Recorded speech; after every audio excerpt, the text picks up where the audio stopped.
Hello everybody, it's the Worm, and welcome back to Steins. Hope you're doing alright. I've been doing alright myself. Well, better than I was, I'll say that much. I actually have something very important to say to all of you. So, if you're interested in that, stick around for a few minutes. It's a bit of a revelation I had, and also a bit of an apology. It is regarding YouTube, and specifically YouTube comments. As I said, I made a discovery that, well, made me feel like quite a fool. So I'm going to be asking for your for your forgiveness here, because it is just it was such a silly thing, and I can't believe I only found it just now. So let me explain. So, you know, YouTube and in the comments, I've always tried to make it a point in my videos that I want to be responsive. You know, I want to look at the comments, I want to respond to people and have conversations, because that was, you know, half of why I wanted to make Let's Plays, is because I wanted to interact with people who were interested in these sorts of things. And I thought I was doing a pretty good job of that. And the thing I discovered just recently was apparently I've been missing tons of comments. Well, that's an exaggeration. I've been missing quite a few comments. So how has this happened? How did I discover that I was missing them? Well, you see, the two ways I become aware of comments are either the notifications I get. Every time you post a new comment, I get a notification that pops up. And, you know, that's simple enough. I click the notification thing, and there it is. It's also, if I look sort of in my YouTube studio sort of thing, there's a section for comments, and the new comments, or the ones I haven't responded to yet, are listed there. So, you know, simple system. I can just see all the new stuff there, but once I respond to those comments, they sort of disappear. Now, obviously I could still see them on the video, and on the list of comments in this YouTube Studio section, there's these filters, essentially. And so, by default, it's showing the ones I haven't responded to. And so if I click the X and remove that filter, then it'll just show all the comments. My issue was I was relying on that and the notification for, you know, seeing what people were talking about, but I discovered today, instead of Xing out the filter of the filter that says comments I haven't responded to, if I actually just click on the filter, it actually is three options. It's comments I haven't responded to, comments I have responded to, and then responses with new replies. So after clicking the responses with new replies filter, I made a very embarrassing discovery. Apparently, if, you know, here's the example. Someone makes a comment, I respond to them. That's all good. But then, if someone responds to my response, I don't get a notification about that. And the only way to see would be to filter, either to filter that, you know, filter the comment section in the studio with the one that I mentioned, the responses with new replies, or it would be go back and check up on, you know, the previous videos to see if they've responded, which seems a bit, you know, unyieldy to me. But in effect, there have been numerous times throughout my various playthroughs where, you know, I scrolled through it just to see, but there have been numerous times where I responded to people, they replied back to me, and then nothing. You know, then I didn't respond to them again, or I didn't keep up the conversation, and really, I feel awful about that, you know, because I enjoy having the conversations and talking with you guys. So I felt really bad about it, and so I want to apologize. So, for the people, I don't know if all of you are watching this particular playthrough, but the people like Lise and Amber, Tulicannel, Alex Harris, you know, and all the rest, Unknown Pitfall. If any of you guys had a moment where I responded to you, and then you responded back, and then I just it seemed like I ghosted you or something. That was entirely my bad. I didn't intend to leave you hanging or anything. It's just I didn't realize I didn't get a notification that you responded, and so I hope you don't hold it against me too badly. It's just well, it's good that I discovered it now. Going forward, I'm obviously going to utilize that filter on the comment section, or in the studio, in order to keep track of those sorts of things. And hopefully I'll be able to be much more attentive in going forward. So, once again, I'm sorry.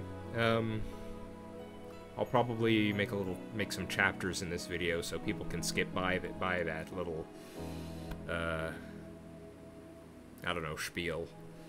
But, yeah. Anyway, let's get back to Steins Gate, because that's what you're here for, right? Last time, it was a bit of an interesting one. We had our little meeting with Makise Kurisu, who, as far as I can tell, just showed up uninvited.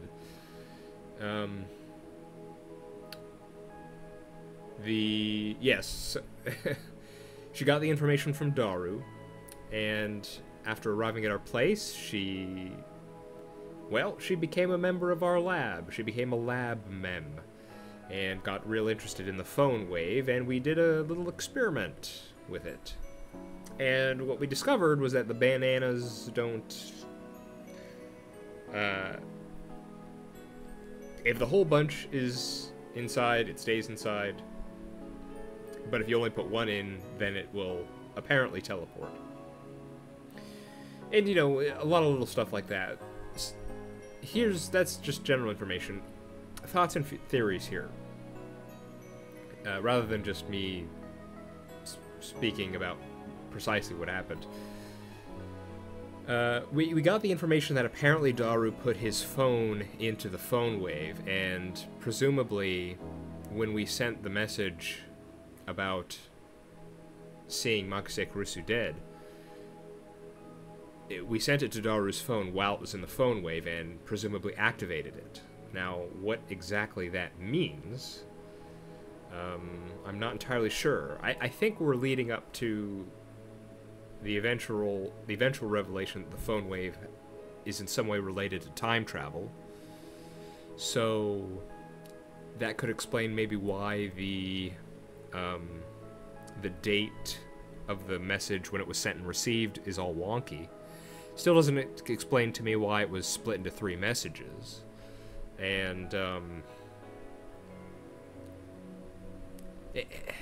not sure if it's going to be something like we changed our timeline or we created a new timeline by doing that. I'm not entirely sure, but I do think we do have a solid baseline of where to start now. It is when we sent that text message was kind of the beginning of whatever craziness is about to go down, at least as far as I can see for now. Again, I do have the thought that maybe there's, from the very beginning, there could be some craziness occurring that we're not aware of yet. You know, what with the whole space station thing, or satellite. And of course the supposed death of Makise Kurisu. That's all very suspicious already. And the other thought or slash theory that I have, that I spoke about a couple times last episode, was that I think Makise Kurisu has has some sort of information regarding us or what we have. Because it just seems strange to me that she would just sort of come here out of nowhere. You know, why would she follow up after that? Why would she follow up after her lecture, get in contact with Daru, get our information, and then show up uninvited? It really makes me think that she knows something about us or about something we are doing, but I'm not sure what.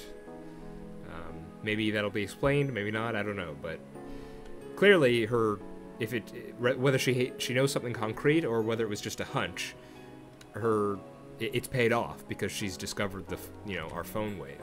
So I guess we'll just have to wait and see if that ends up being the case.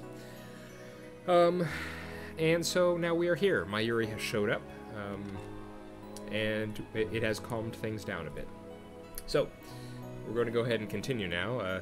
Sorry for the little extended opening there. I just wanted to get it out there. I may make a community post about that, just to let people know, because I'm not sure I should assume everyone who was watching me before is going to be watching me now, but okay, let's continue on. Mayuri comes in carrying a convenience store bag. Looks like she's done with work. 唐揚げ食べようっと。ジューシー唐揚げナンバーワン。おかり、バナナ買っといてくれた？ねえ、おかり。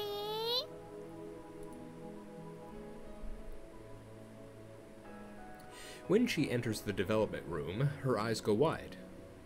あれれ？お客さ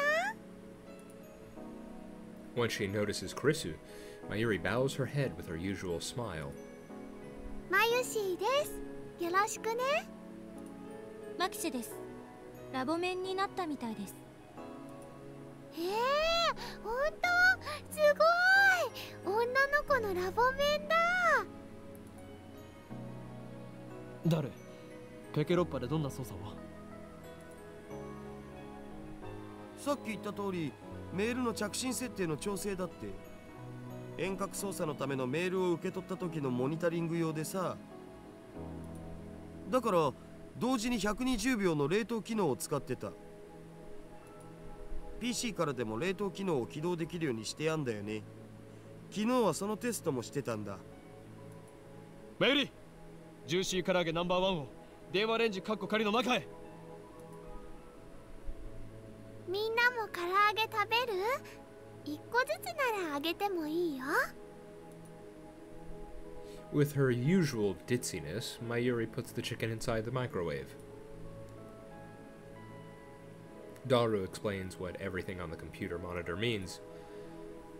Doesn't look that different from using DOS. Let's see here. DOS, short for Disk Operating System, an early 16-bit operating system. Yep. Yeah. I enter 120 on the keyboard and strike the Enter key. The phone wave named subject to change starts up. The juicy chicken number 1 starts spinning backward on the turntable. Krisu stares hard at the phone wave named subject to change, as if to not let any anomaly, no matter how slight, escape her notice. これで放電現象が起きた時の条件は再現したはずだな。どうだったっけ？そこに突っ立っている助手。は？私？他に誰がいるのだ？いつから私はあんたの助手になった？いいから、俺のメールアドに何かメールを送れ。If we've reproduced the conditions correctly, then if she sends something to my phone while it's connected to the phone wave, named subject to change, it should arrive with a timestamp from the past, not the present. She says send my phone was connected. Ooh, definitely getting to some creepy territory here. But my assistant, Krisu, just scowls. 私、あんたのアドレス知らないわよ。使えない助手だな。勝手に助手にすんなと言っとろうが。ダル、お前の携帯からメールを。あ、おう、なんて。適当でいい。クリスティーナは変態。これで送れ。変態禁止って言っただろ。じゃあ間を取ってオカリンは変態で。この裏切り者め。橋田さん、グッジョブ。Krista grins and gives Daru a thumbs up. I really don't like this. あー、マユシーのバナナが。 It sounds like Mayuri has found the results of our latest experiment. ゲルバナになってるよ。実験に使わせてもらったの。これマユシーのなのに。メール送信するぜ。マユシーさん、お金は後で払うよ。そこの法務員さんが。なぜ俺なのだ。もうどうしていつもマユシーの食べ物で実験するの？あ、もしかしてこの唐揚げも実験してるのかな？そういうことだ。はいはーい、送信するよ。送信ポチッとな。Mayuri slips past me and steps up to the active phone wave named subject to change. Before anyone can react, she grabs the handle. Oh no. おい待て、開けるなマユリ。おや？ But it's too late. ママ！ Blue-white light fills the room, crackling angrily like the heart of a storm. 放電してる。 A violent sparking sound. I grab Mayuri and pull her away from the phone wave named subject to change. なんかやばくね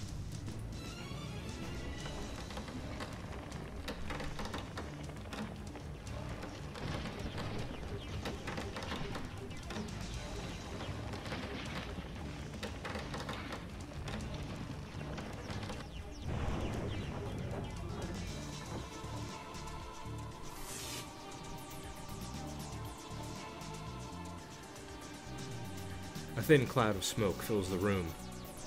It smells like something's burning. My eyes are numb from all the flashing light. I try blinking several times to regain my sight. I can hear Kurisu and Daru coughing. 全員怪我はないか。なんとか。2秒どころかもっと長い時間放電してなかった。Mayuri squeezes my upper arm with her slender fingers. おかり。何が起きたのかな？ My vision gradually returns. Mayuri looks perplexed. 大丈夫か。やけどとかしてないか。どこも痛くないから平気だと思うけど。 Looks like covering Mayuri was the right choice. I may be an insane mad scientist, but I still risk life and limb for the safety of my comrades. I gently let Mayuri out of my embrace. Whew. Well, that was something. I wiped the sweat off my brow. ちょっとこれ見て。 Chris's voice is strained. With my vision finally restored, I take another look around the room. And what I see strikes me speechless. The large table in the center of the room is made of thick, solid wood. It can hold about 5 or 6 people without breaking. That's why we placed the phone wave named subject to change and the X68000 on it. That table has been split in two, as if by a woodcutter's axe. The computer and other parts connected to the microwave are scattered across the floor. And the microwave itself has broken through the table. It's literally stuck to the floor. なんぞこれ、どうなって。いくら電子レンジでも床に穴を開けるほど重くはないっしょ。放電現象だけじゃこうはならない。それ以外の現象が。I shake off my surprise. There's no time to be standing with jaw agape. Ho in kyoma. Seize the moment.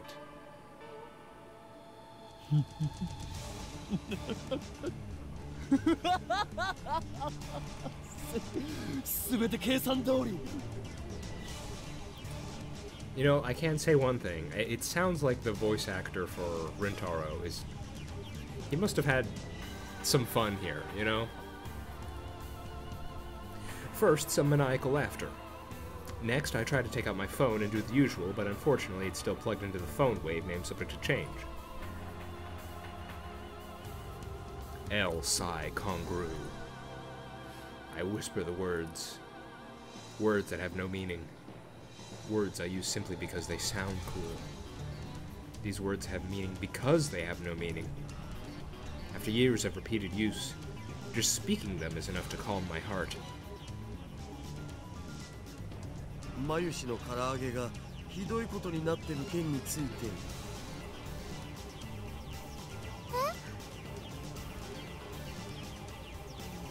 Mayuri stands up and looks inside the phone wave name subject to change. It's embedded in the floor, but she somehow managed to pry the door open.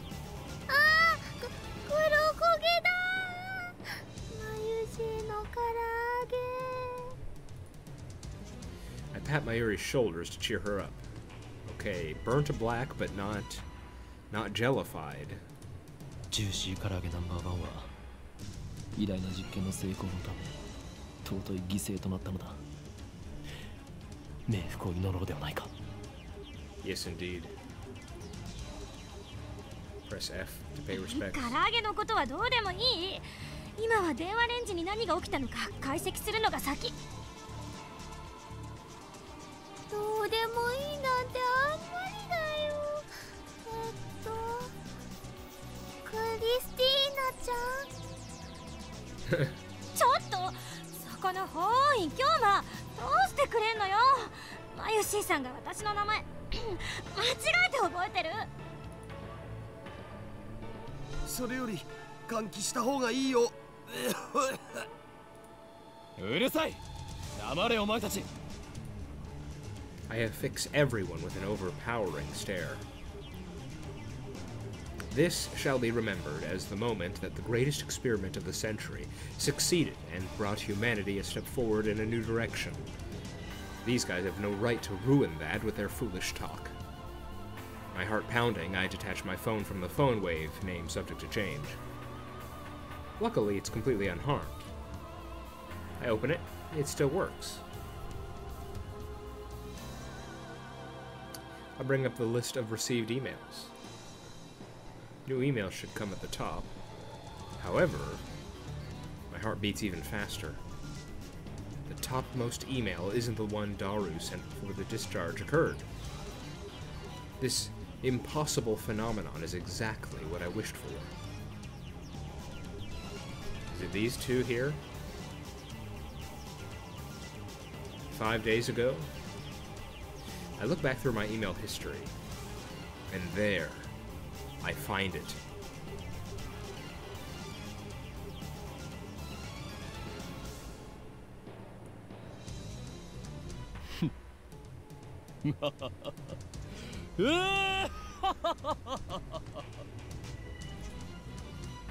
Success. I don't know why, but it was a success. The timestamp proves it. I received this email on July 4th. No, I received this email on July 24th, 5 days ago. This is the same exact thing that happened to my someone stamped Kurisu email. A mail sent on the 29th arrived on the 24th. And just now, the truth was revealed to me in a flash of inspiration. 全てがつながった。一連の出来事が意味する唯一無二の答え。この電話レンジカッコ仮に隠された機能の真実、それが見えた。直感というより、そう、これは確信。教えて、なんだっていうの。 I feel my lips twisted to a grin. I meet Karisu's glare head on. まず最初に言っておこう。大発明のほとんどは何かの研究中に起こる偶然の産物であると。これをセレンディピティという。脳書きはいい。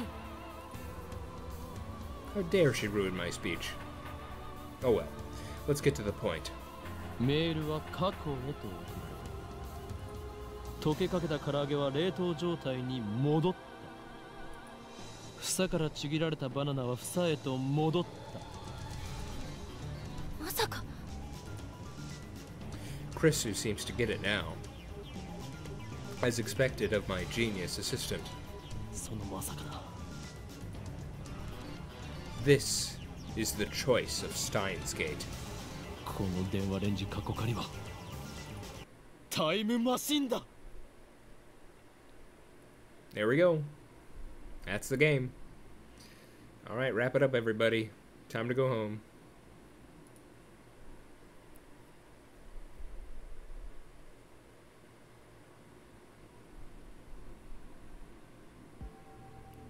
Achievement unlocked. Wow. You got me. Oh my goodness.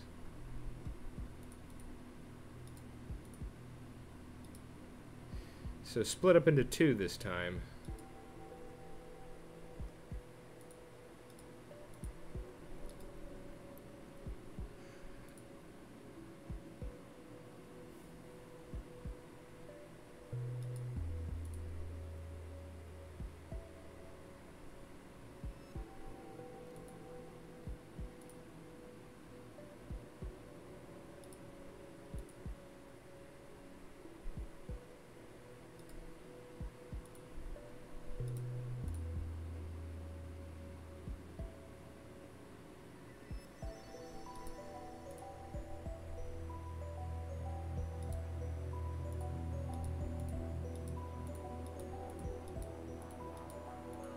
Yeah, okay. That's a lot. We're getting a lot from Ms. Shining Finger here. She is pestering us for information. Gotcha.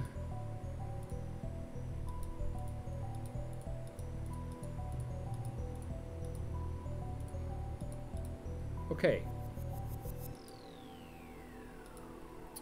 Interesting.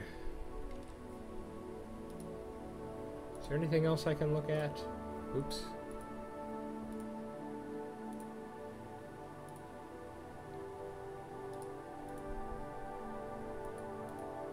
No, I guess not. Well, now I feel conflicted. Because now I'm about halfway.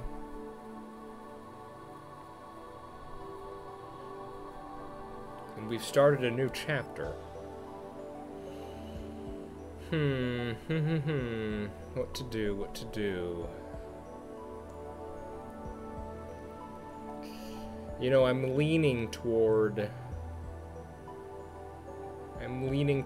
just stopping for now.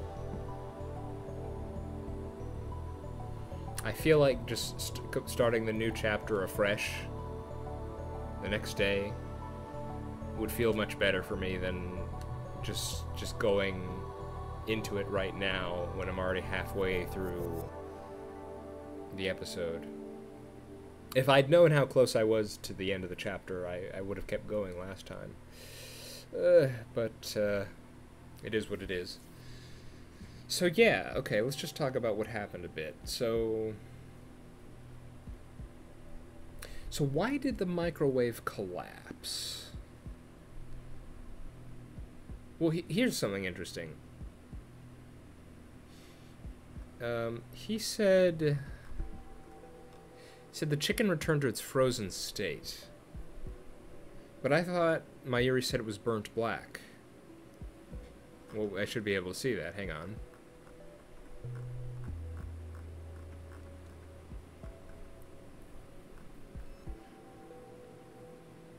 Yeah. Chicken is all burnt black. That doesn't sound like original state. And we don't know why the phone wave suddenly crashed through the table? Because they said the electrical discharge wouldn't have done that. It's not like the chicken became heavier for whatever reason, did it? And I need to look back and find out, is it always 5 days? Was that consistent? So it's 5 days from when Daru sent that message. Was it 5 days when we sent the Makise Kurisu email to Daru? Because that would be an interesting. I mean, I don't know what it would mean, but that would be an interesting piece of information that it's the same amount of days both times. So we'll write that down for sure. Let's see here.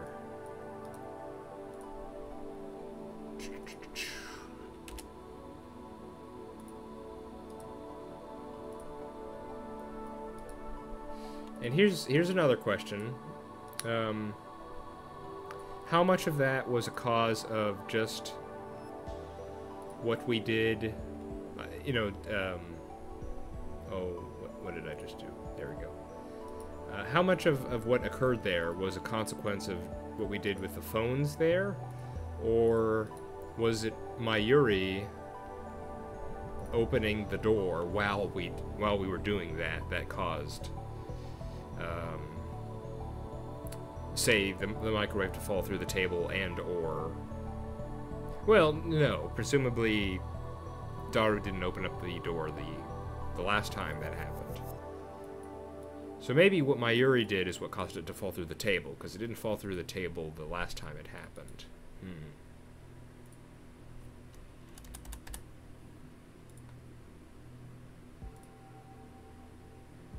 Yeah, I mean, it's good that Rintaro has this sort of character that he can filter all his reactions through, because I would be seriously sort of disturbed at this sort of discovery. I think I mentioned it briefly in one of the episodes. I think maybe the episode where there was the lecture, where Makise Kurisu gave a lecture. But time travel as a just a theme or something in storytelling, it makes me uncomfortable, and it's kind of difficult for me to explain how. I guess, well, here's a way to explain it, and I'll probably rehash this again in a more complete way at some point in the future, but I'm gonna say it here now too. I heard someone talk about, say, the zombie genre of, or not genre, but the sort of storytelling idea of zombies, right? And they explained how they really don't like stuff with zombies, movies, books, shows, whatever. And it's not it's not that zombies as a concept are bad. In fact, zombies as a concept can be very interesting, and you could do a lot with that. But they truly disliked stories involving zombies just because it was deeply unsettling to them. And the idea specifically is the loss of agency that occurs within the people and the zombies. And because it's such an extreme example of loss of agency. And so it wasn't that zombies as an idea was bad, it's just a very unsettling idea, which, fair enough. And so for me, I found that the way they described that to be fitting for my sort of reaction to time travel stories. So to explain it in a similar way, the idea that, look at this little gaggle of characters we got here. We got Daru, Rintaro, Mayuri, and, well, Kurisu, she seems fine, but essentially just this random group of people. It's not that they're bad people, but they're just kind of nobodies, in a sense. Well, except Makise, she's internationally recognized. But the idea that, you know, a random group of people somewhere could suddenly have the ability to fundamentally alter the lives of billions of people, usually for the worse, that is kind of an unsettling idea to me. And so, you know, this sort of discovery, if I was in that situation here, I would be deeply disturbed that you know, just, I don't know how I would react. I would be scared to have that sort of ability, because, you know, it's that whole butterfly effect thing. Like, anything we do now, or if this technology gets out into the wider world, it could be apocalyptic in nature. The consequences could be apocalyptic in nature. And so I think part of the reason why I had been hesitant to start Steins Gate is, well, precisely that. It's that I knew that time travel was going to be involved, and that is a very, it's a potentially disturbing concept to me. So we're just gonna have to see how far the game takes it. I'm sure it could go in any number of directions here, but we'll just have to wait and see. Because it looks like now we're finally getting to the actual time travel. Yeah. So, okay, so next time we will deal with the fallout of this discovery, I'm sure. We'll be starting Chapter 2. I hope you're all doing alright. And I hope to see you next time. See you then. Bye-bye.